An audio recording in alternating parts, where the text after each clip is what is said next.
Now, let me say something about infrastructure. It seems to me that infrastructure spending is a very important and good way of stimulating the economy. The challenge will be to do it quickly, to find projects that can be done that have a high social return, that also can be done with the greatest speed possible. I am concerned, as I'm sure many of you are, that these jobs not simply go to high-skilled people who are already professionals or to white male construction workers.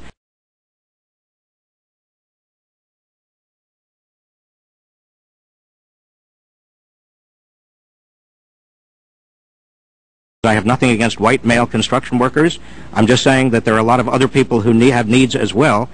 And therefore, in my remarks, I have suggested to you, and I'm certainly happy to talk about it more, ways in which the money can be, criteria can be set so that the money does go to others, the long-term unemployed, minorities, women, people who are not necessarily construction workers or high-skilled professionals.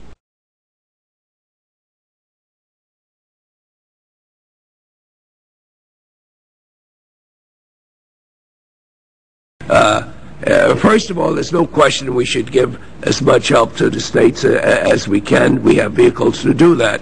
But with so many of our infrastructure problems, the state legislature wants their fingerprints on everything that goes through, and my great city of New York lost hundreds of billions of dollars destined for the city because they couldn't get cooperation from our state legislature.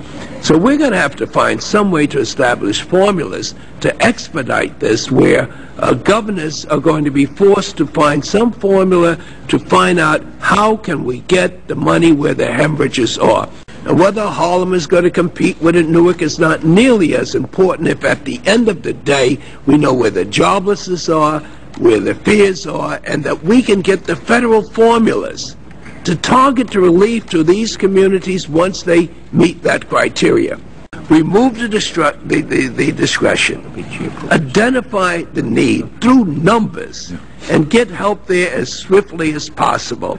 And one thing that you can depend on, you don't have to be worried about what the middle class is going to do.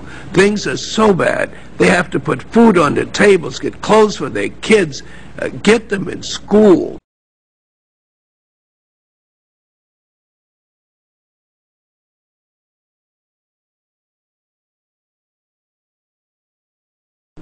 I think this is a tremendous opportunity for a stronger America.